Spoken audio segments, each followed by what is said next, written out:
Olá, senhores e senhoritas.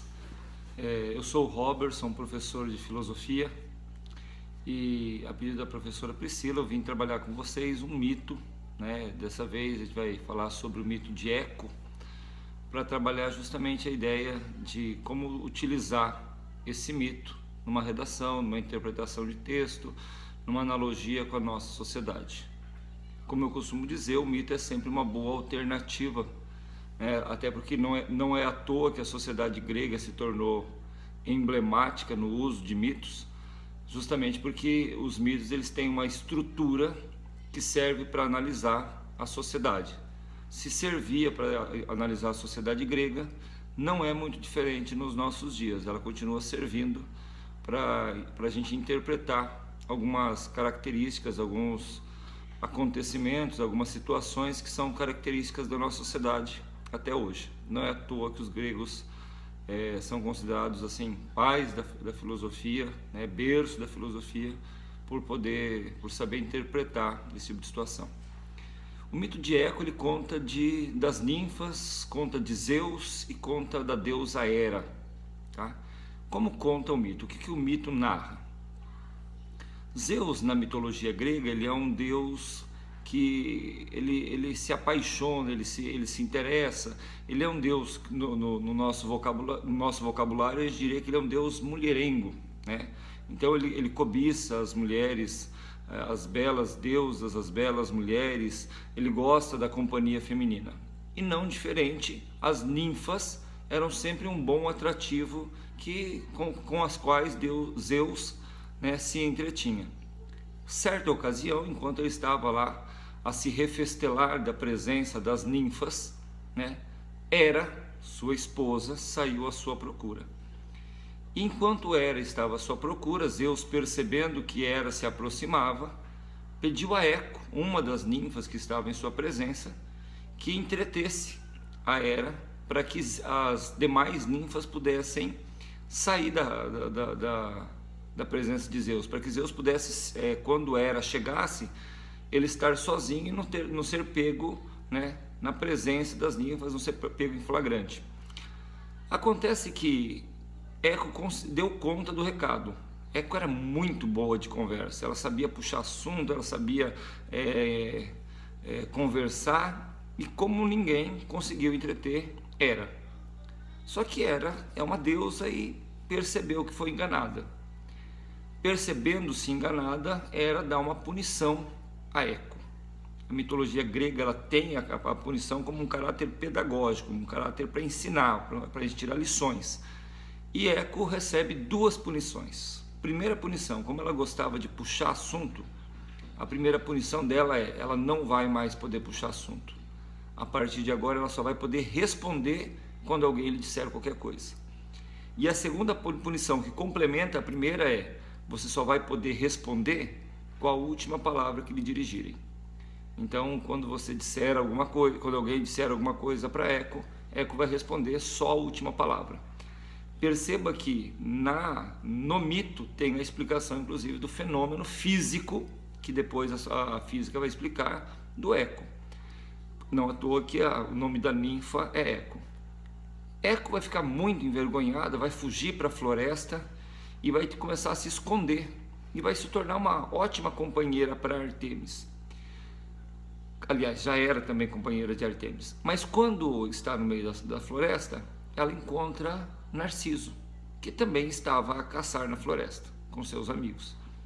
E quando ela vê Narciso, ela se encanta com aquele jovem de rara beleza e ela tenta se aproximar e persegue ele no meio da floresta porque ela queria, quem sabe, trocar encantos com o jovem, né? Ela queria cativar o jovem, olha que palavra bonita, né? E de repente, quando ela se propõe a fazer isso, o Narciso, se percebendo seguido, e ele se depara com aquela jovem, também bela, mas que não lhe dirige nenhuma palavra. E quando ele fala alguma coisa, ela só repete a última palavra. Ele, meio assustado, foge e despreza aquela jovem que reagia assim à sua tentativa de diálogo. Agora o Narciso vai ser punido, né? E ele vai receber a punição de se apaixonar pela sua própria imagem na lagoa. Mas Eco, mais envergonhada ainda, vai morar nos rochedos, onde continua, segundo o mito, até hoje, a responder a última palavra quem quer que lhe dirija qualquer fala. O que o mito de Eco tem de estereótipo para a gente pensar na nossa sociedade moderna? Eu vou fazer o cruzamento de algumas ideias para você pensar. Descartes, um filósofo importante da história, da filosofia, ele fala que o fato de nós existirmos só é caracterizado pela capacidade que o homem tem de pensar. Penso, logo existo. Se Eco recebeu uma punição de só repetir, o que é na sociedade moderna essa característica? Essa característica é uma característica que relega o homem quase, cruzando com a filosofia de Descartes, quase à inexistência. Por quê? Porque o homem moderno desaprendeu a pensar. O homem moderno, cada vez mais, ele é instigado a não pensar, ele é instigado a reproduzir. Os aplicativos de celular, eles auxiliam demais isso, então você recebe no seu Facebook, no celular, mensagens, vídeos, ideias. O que você faz? Se você gosta dela, você apreende ela na sua linha do tempo, né? Ou você simplesmente reproduz aquilo que os outros já disseram. Então você pega lá, coloca no seu WhatsApp, manda para uma série de grupos, uma série de amigos.